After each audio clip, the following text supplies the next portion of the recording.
The Word of God is alive and powerful, sharper than any two-edged sword, piercing even to the dividing asunder of the soul and the spirit, and of the joints and the marrow, and is a critic of thoughts and intents of the heart. All Scripture is God-breathed, and is profitable for doctrine, for reproof, for correction, for instruction in righteousness, that the man of God might be mature, thoroughly furnished unto all good works. Study to show thyself approved unto God, a workman that needeth not to be ashamed, rightly dividing the word of truth. Always give yourselves fully to the work of the Lord, because you know that your labor in the Lord is not in vain. As we labor in the Lord faithfully, we wait patiently on the Lord, who makes things grow. We should note this, that we live in a day where biblical truth is considered hate speech, even among those who profess Christ. It is loving to tell the truth, no matter how much it may hurt the hearers. For I am not ashamed of the gospel of Christ, for it is the power of God unto salvation to every one that believeth, to the Jew first, and also to the Greek. For therein is the righteousness of God revealed from faith to faith, as it is written, the just shall live by faith. Your word is a lamp unto my feet, and a light unto my path. And the gospel must first be preached to all the nations. Behold, the days come, saith the Lord God, that I will send a famine in the land, not a famine of bread, nor a thirst for water, but of hearing the words of the Lord. My son, do not forget my teaching, but let your heart keep my commandments. For length of days and years of life and peace they will add to you. How happy are those who hear the word of God and obey it. The next few moments are devoted to silent prayer. Gikinahanglan ang atong paggamit sa prinsipyo sa 1 Juan 1:9 nga atong gitawag og rebound technique. Kung gikinahanglan kini aron kita mapun-an sa Espiritu Santo alang sa atong pagtuon o pagkat-on, pag-metabolize sa doktrina sa Biblia. Ug duna usab ikay kahigayunan sa pagpapas everything else out except concentration on the teaching of the Word of God. Busa alang sa pagpangandam sa itong kaugalingon, mag-aampo kita sa hilom. Let us pray. Heavenly Father, we thank you for this opportunity once again nga kami makapadayon sa pagtuon sa imong balaang pulong. Salamat sa imong pagdala kanamo niining dapita aron sa pagpadayon sa kat-on sa mga kamaturan nga imong igatudlo kanamo niining adlaw. Busa pinagi sa paggahom sa Espiritu Santo kanamo, kami magatutok lamang sa imong igatudlo kanamo. Tangtanga mga babag sa mga nahuna, aron kami makapunting gayod sa unsa man ang imong iga. Tudlo kanamo nining adlaw kining tanan among gipasalamatan sa ngalan ni Ginoong Jesucristo. Amen. Maayong adlaw kaninyong tanan. We are here today in good health again, askil with a clear mind, sana nga atong pangisip o gipabuhi pa kita. We are still breathing. Kining tanan gumikan lamang sa kaluoy, gugma, kortesya o grasya sa Dios. Dili kita takos, dili gani kita takos nga mabuhi. Apan iya pa kitang gipabuhi, gumikan kay ana pa siya plano sa atong kinabuhi. We don't deserve it, we don't earn it, nor work for it. Grasya kining tanan. Karon atong ipadayon ang atong pagtuon sa pulong sa Dios nga atong gibiyaan sa miaging higayon ug karon we need your concentration sa pagtutok sa atong pagtun-an nining adlaw. Now niya kita kanunay nagadupot niining subject matter nga giuluhan nato how to be a winner in this life and in the next. Unsaon nato pag kahimong mananaog dinhi nining kinabuhi o sa sunod natong kinabuhi. Og ato naman kadtong kanunay gyud nato pahinumdum kanimo nga diha sa libro ni Josue kapitulo 1 bersikulo 8 kini nagahisgot bahin sa kalampusan o kauswagan. Ang original nga pulong success siya sakal ug ang prosperity kauswagan sala. Success is always connected with God, right? And God, you see, is the source of success. Karon magapadayon kita sa pagtuon sa mga punto bahin sa atong pagasundon nga mga paagi sa Dios aron kita mahimong mga mananaog. Unas tanan, diha sa primero Hari kapitulo 3 bersikulo 1 nagasulti diya sa in English, by the word of the Lord a man of God came from Judah to Bethel as Jeroboam was standing by the altar to make an offering. Now, ato ragong isgutan bahin tungod kining tetragrammaton. Kining tetragrammaton, kini ang original yung ngalan sa Dios. Yahweh, okay? JHWH, Yahweh, o Jehovah, kana ang Jehovah. Yahweh mo kana ang tetragrammaton. Now, diyan sa pinadayag 1:8, hisgot ka I am the Alpha and the Omega. I am that I am. Mo ka sulti sa Dios.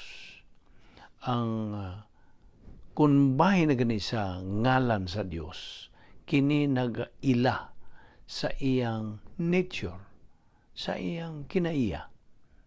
Ang Elohim talks about the Godhead's essence, ang balaang Trinidad.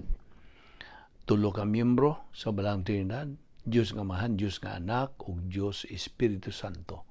So, ang Elohim mo'y gamiton when we talk about the Godhead's essence. Ang Jehovah talks about the person of God, ang persona gyud sa Dios. Principle. Every time a believer begins to look at himself and not at God through doctrine, he is in big trouble in his spiritual life. Kaya nagatutok man lang siya sa iyang kaugalingon ug dili sa Dios pinagi sa doktrina. God has His own sense of humor. Nagyod, nagsiya'y sense of humor. O ikaw makaamgo sa imo ng pagpadayon sa pagtuon sa balang pulong nga unsa gayud katinuod nga ang Dios has His own sense of humor. Okay, adto ta sa Episo 5:14. Nagahisgot diha og sleeping, pagkatulog. Ang sleeping is a picture of the believer out of fellowship. Nahigawa siya sa pakigamitay sa Dios. Busa, inganlan siya og unsa? Karnal. Okay? Mao kana ang iyang description niya. Sa diha nga higawa siya sa pakigamitay sa Dios, he is declared carnal. So nagahisgot kining maong teksto diha. Awake, you sleeper. Ang sleeper din nag-refer kini sa mga reversionists. Katong mga magtutuo nga sukamod sa ilang Kristiyanong kinabuhi. So nahimo na silang reversionist. Sa ang word nga reversionist gikan kana sa root word nga reverse na unsa murag ding balik sa iyang gigian. Okay?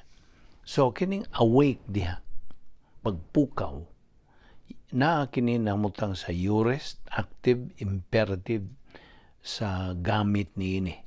So mao kini ang inunta rebound, awake, and rise from the dead. Kaning dead dinhi carnal death ang isgutan. Ug na kini sa aorist imperative. Now, ang usa ka magtotoo can either be controlled by the Holy Spirit or by his old signature. So, for an unbeliever, alang sa usa ka dili magtotoo, it is only his old signature that controls him all the time. Okay? Mao kana ang diferensya. Diferensya sa usa ka magtotoo ug sa dili magtotoo. Ang magtotoo can either be controlled by the Holy Spirit or by his old signature. Apan ang usa ka dili magtotoo, kinsa rin nagakontrol niya all the time? Ang iya yung old signature. Ang iyang kinaiyang makasasa. Now, sa kinabuhi ni Elijah, okay, we can see the result of his being controlled by his old signature as compared to his being controlled by the Holy Spirit. Okay. Ang word nga sleep tood, kathiudo, sleep, kini nagahulagway kini sa inunta iyang lihok or manner. It describes a manner. Sleep. Imperative mode, all believers should be awake. Ang tanan nga mga magtotoo, gikinahanglan nga sila makamata all the time. Okay? Ang necros diha is dead. And arise from the dead. A believer who is carnal, dead, is controlled by his old nature. Magpuli-puli lang ba kining pag-control? You are either I'm talking to you as a believer. You're either controlled by God, the Holy Spirit, nga diha nagapuyo kanimo, apan dili siya makafunction sa iyang gahom diha kanimo kun nagatiner kag sa diha sa imong kalag. Wani mo ka na hinganli, wani mo ka na ikumpisal. So nagpabilin ka na diha o ang control nimo dili ang Espiritu Santo kundi ang imong kinaiyang makasasala. Okay, so arise from the dead. A believer who is carnal is dead, controlled by his old nature. So, ang pulong sa Dios nagahisgot og carnal death. Kining carnal death is classified, by the way, in three ways. Una, the temporal death.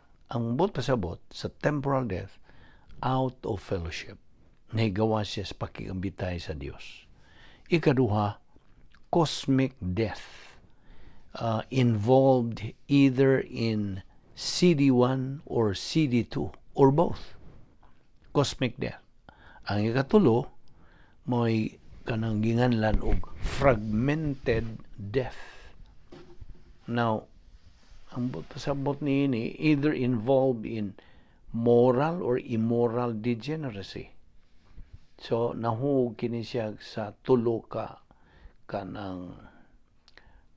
spiritual, opposite kini sa spiritual function nimo. So kining fragmented death nahug kini sa self-deception, self-justification, ug self-absorption. Mo kini ang tulo. Now, ang feeling of the Holy Spirit is the same as control of the Holy Spirit. Mo kana ang laingan. when you are filled with the Holy Spirit, you are controlled by the Holy Spirit. Now remember the three power options: filling of the Holy Spirit, metabolization of Bible doctrine, o ang imong function diha sa divine dynasphere. Now, awake. So, mo ka na nganlan niya, awake. Pagmata, you who are sleeping. Ang sleeping, mo kadtong naa sa carnal death. Now, ang John 8:12, nagahisgot diha by the way, ang Salmo 119:105 ato manang kanunay og batbat nga, your word is a lamp unto my feet and a light unto my path. So you cross-reference that with Psalm 119:130. The entrance of your word gives light. It gives understanding to the simple. And then cross-reference also to Proverbs 6:23. For the commandment is a lamp, and the law is light. Now, 2 Corinthians 4:6 says, for it is God who commanded light to shine out. John 12:35, a little while longer. 1 John 1:6, if we say that we have fellowship with Him, but walk in darkness, kini, okay, Ephesians 5:15 also, nagasulti diha og see, blepo, ang original nga Greek word, means see carefully. Tanawag yus makuti. See, then that you walk circumspectly, not as fools, but as wise. Or be careful then how you live. Mo kanay buti pasabot. Now, kining akribos, na another Greek word, kining akribos, naghisgot kini sa protocol plan of God. Og ang description, nung mas description sa protocol plan of God, a right thing done in a wrong way is wrong, a wrong thing done in a right way still wrong, a wrong thing done in a wrong way, labaw na nga wrong. Only a right thing done in a right way is right. Now, ang Galatia 5:16, nagahisgot gihapon ka na, walk by the Spirit. Paglakaw, pinagi sa Espiritu. O, back to Ephesians 5:15, naghisgot diha og Sophia. Apan naghisgot pud ni og asophos. Ang asophos, ang both pasabot, Greek word, is unwise. Fools. Okay? Ang unwise are fools. Gikan kini sa root word nga Sophia. Unsay mo pasabot sa Sophia? Wisdom. Kaalam. Now, Proverbs 19:3. I'm quoting some verses din eh. Proverbs 19:3. Some people ruin themselves. Ilang iguba ang ilang kaugalingon by their stupid action. Proverbs 12:15. How not to walk unwise. Unsaon man nga dili ka magalakaw ingon nga stupid, unwise or fools. Number 1, I must know and understand Bible doctrine. Number 2, I must apply Bible doctrine. Nomdo mo sa Operation SLA, study, learn, apply. Because when you study, learn, apply God's Word, in fact, this is a command. See? Mando ka na sa Diyos sa 2 Peter 3:18, but grow in grace and in the knowledge of our Lord and Savior Jesus Christ. Because when you do that, kaning maong buluhaton, you are redeeming the time. Now, redeeming the time. Redeeming means to purchase. Okay? To purchase. How do you buy time? To redeem. This is a command. Ang natong hinumduman kini. Mando kini sa Dios. Redeem the time because the days are what? Evil. Now, ang pasabot ni redeeming the time is living a life inside the divine atmosphere. O kung na ikaw sud sa divine atmosphere, that means you are purchasing time. You are redeeming time. But the time outside the divine atmosphere is a waste, usik, or you are just borrowing time. You are not redeeming, but you are borrowing time. The use of the 10 problem-solving devices is time that belongs to you o kini nagahimaya sa Dios. How do you live the spiritual life? Mangutana ko kanimo. How? By being wise, not as fools. Be filled with the Holy Spirit. Fulfill God's plan and purpose for your life. How? By being inside the divine atmosphere. Now, ang Greek word nga aphron, kini nagkahulugan og not thinking. Because you are not thinking, you're foolish. You're unwise. Kining aphron, gikan kini sa Greek kanang root word nga phroneo. Unsa man ang phroneo? It is the use of what you know. You're using your mind. You see? Nagagamit ka na sa imong panghuna-una. And then, you are guided by the 3 R's, remember? Reception, retention, and recall. Mao na ang 3 R's. Now, ang pagkinabuhi sa Kristohanong paagi sa pagkinabuhi, living the Christian way of life, needs thinking. It needs thinking. Ang hinahanglan kinig mayong pangisip o paghuna-huna. You think Bible doctrine. Unsa gisulti sa 1 Corinthians 2:16? The mind of Christ. Huna-huna ni Kristo. Sa imo pagtuon ni ining pulong sa Dios, you are studying the mind of Christ. You see? And then when you learn, after studying, study, learn, and apply, then you start thinking the mind of Christ. Because God commands us to think His thinking, His thoughts. Kaya di man ta makatupong lagi sa una-una. Isaiah 55:8 and 9, sa gisulti. My thoughts are not your thoughts. My ways not your ways, saith the Lord. For as the heavens are higher than the earth, so are my ways higher than your ways, and my thoughts higher than your thoughts. Na. So, mao kini ang divine viewpoint. Kung ikaw nagakinabuhi sa Kristohanong paagi sa pagkinabuhi, which is a supernatural way of life, then you are studying the thinking of God. So, ang Efesos 5:16, nagamando ka na itong mga magtotoo. Stop being a non-thinker. Undanga ka ng imong pagka-way panghuna-huna, way gamit sa imong pangisip. A non-thinker is just borrowing time, not redeeming time. Ang ay natong timanan ka na.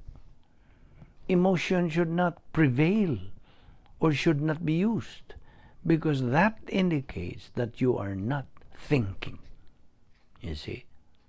Kung ang emosyon mo ay nag-control nimo, you are not thinking.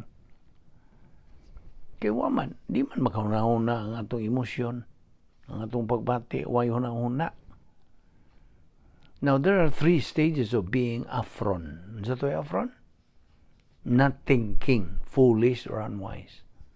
So, there are 3 stages of being aphron. Number 1, to hear the teaching of the Word of God is your responsibility.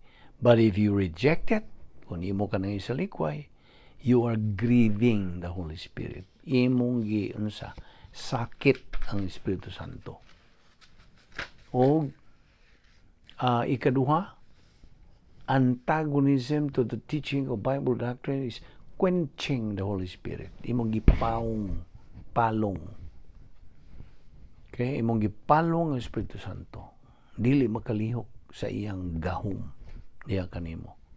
Og number 3, in this status ni ining kahimtanga, grieving and quenching the Holy Spirit, you will be lying to the Holy Spirit. Imong unsa nagalimod. Okay? You're lying to the Holy Spirit. So, understand what the will of God is. Do not be foolish. But a contrast, understand what the will of God is. Do not be a non-thinker. Now, spiritual common sense can only occur in the stage of spiritual adulthood. Purchasing time ang paglukat or pagpalit. Okay? Purchasing time means spiritual momentum, fulfilling the protocol plan of God. Purchasing means thinking Bible doctrine, living inside the divine atmosphere. Ang usa ka magtotoo, gimanduan sa pagtuon, sa pagsabot ug paggamit sa doktrina. A believer is mandated to study, understand, and apply Bible doctrine. There should be a graduated process in learning Bible doctrine. He first starts, nagasugod siya from simple things, basic things, progresses to the more complex, advanced things, uswag siya. It means getting rid of a lazy mind and concentrating under the ministry of God the Holy Spirit. Get rid of a lazy mind. You see? Narabagingon din sa Proverbs also, what you think is what you are. Now, a believer's life should be a life beyond gnosis. His mind should always be moving. Kanunay yung magalihok ang iyang pangisip, ang iyang panguna-una. Epinosis, you know what's epinosis? That is the gradual progress ni mugikan sa gnosis. Okay? Pagtuon ni mo sa pulong sa Dios, gnosis pa na. Until nga imo ka nang dawaton, hangpon, imo ka nang angkunon, claim, and then you believe. See? Study, learn, and apply. Study, learn, believe, and apply. So, ang epinosis is beyond and above gnosis, which means metabolized Bible doctrine. It is the persistent function of post-salvation epistemological rehabilitation. Nomdom ka nagkinahanglan tag-rehab. Ikan sa atong pagkadili pa magtutuo, karon kay magtutuo naman ta, gipaglain naman kita, tagalangit naman kita, di naman tataga dinhis kalibutan, lumalabay man lang ta dinhi na. So, it is the persistent function of the post-salvation epistemological rehabilitation. Padayon sa atong rehab. Epinosis doctrine now is supposed to circulate in the stream of our consciousness. Magatuyok-tuyok na diha sa atong galamhan, sa atong atong inunta consciousness. Yes. Ang sa nagbinisaya ni consciousness. Atong pagkaalinggat ba? Now, Ephesians 5 verse 17, the will of God. Thelema, will. The intent, the purpose, and the plan of God. Mo ka nang buti pasabot diha. Now, what is the will of God? Kung mangutana ko nimo. What is the will of God? Unsa man ang kabubuton sa Dios? Tubag, It is God's divine decrees. Ang tubag pag yun nini, the will of God can only be understood by the believer who studies Bible doctrine, canon of scriptures, and then metabolizes it, and then applies it in his spiritual life. Namo na. Ang usa ka magtotoo, gikinahanglan ang iyang pagkabot niya ng ang sa hisgutan na to personal sense of destiny. Ang makatungtong na diya siya ang stage nga ana na siya ay pagka klaro sa iya ng personal nga pagdangatan, si personal destiny, ug ang iyang function diya sa protocol plan of God sud sa divine sphere. Ayaw ginasipyata ka ng divine sphere. Fragmented, desperate believers are people who want instant, short-time solution. Not went, but who want instant, short-time solution to their problems. Kana bang gusto sila immediate gadayon masulba ng ilang problema. Now, unsa buta sa about sa panultihon to grasp at straws. To grasp at straws. Now, kining to grasp at straws is a process like draw by lot. Okay? Ganibang paghulbot-hulbot. Like what the disciples did to elect the person nga mupuli ni Judas Iscariote. O ilang gipili si kinsa? Si Matias. Sa ilang grasp at straws. Grasp at straws. Mao kanay the term. Ephesians 5 verse 18, do not get drunk with wine because that is dissipation. Ang pasabot sa dissipation is asotia, original Greek word. Alcohol is already a part of one's lifestyle. Addicted na ba siya? So, do not get drunk with wine because it is dissipation, asotia.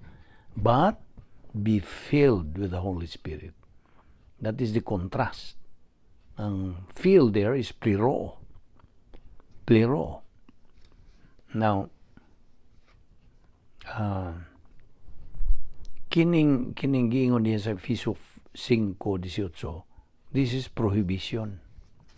Ipagdili. Now, excessive and habitual use of alcohol destroys one's health. Diba? Ang iya bang pagpatuyang yun, ngayang nagibatasan na yun niya, paggamit og alcohol, para makahubog, kana mo'y makaguba sa iyang mayong panglawas, makaguba sa iyang espirituhanong kinabuhi. And besides, this is what we call chemical sin. Kini alcohol. Kaya ang alcohol is addictive because it is a chemical. Drinking is not sinful. Alcoholism is created by one's volition, by individual self.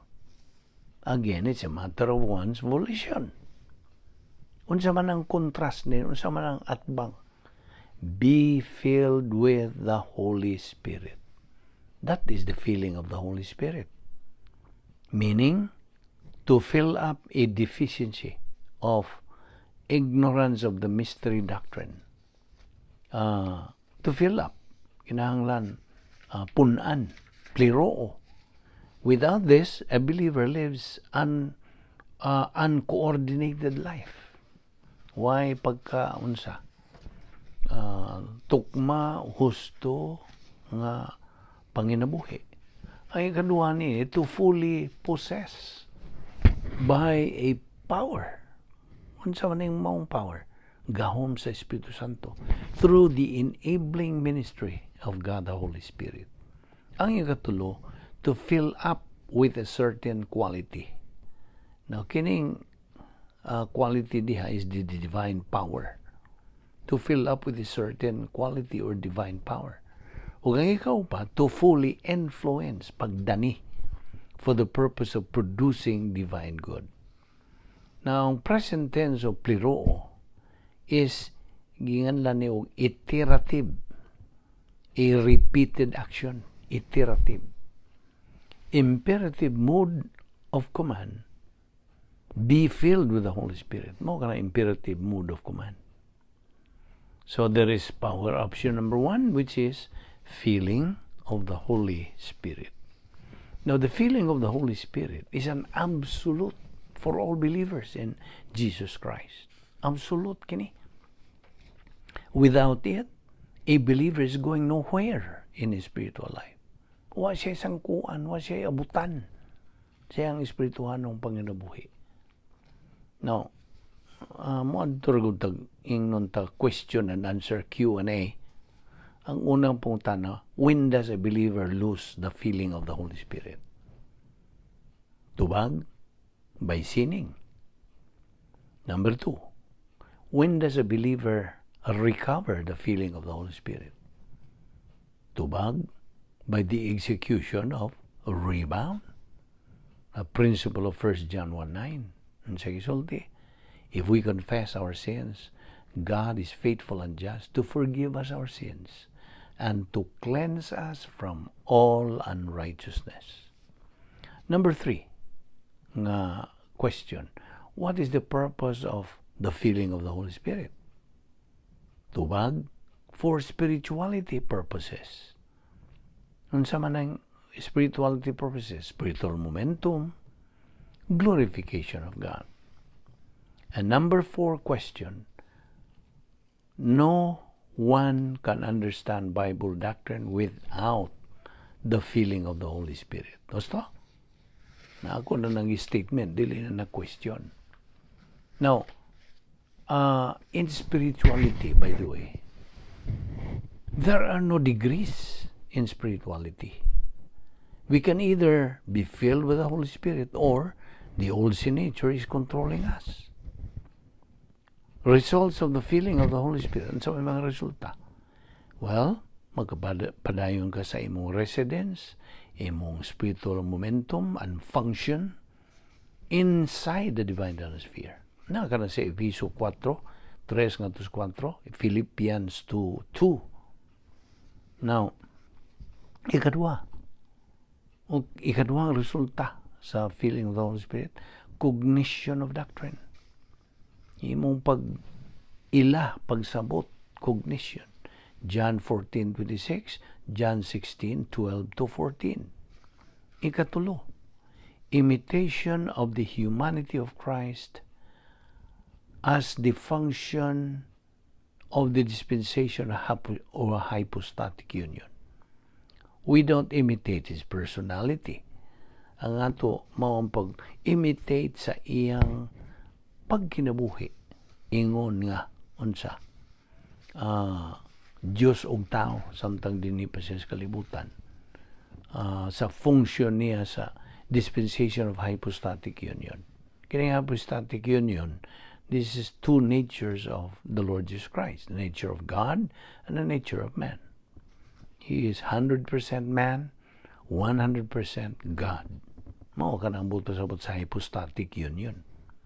Ikaupat, ang resulta sa being filled with the Spirit, mao ang glorification of Christ in your body. Paghimaya na kang Kristo diya sa imong lawas. John 1:39, John 16:14, 1 Corinthians 6:19-20. Og ang ikalima nga resulta sa being filled with the Spirit, Christ is magnified in the inner life of the believer. Magnified. Ephesians 3:16-17, 2 Corinthians 3:3, Philippians 1:20-21. Ug ang ikaunom nga resulta sa feeling of the Holy Spirit, guidance and assurance regarding the protocol plan of God.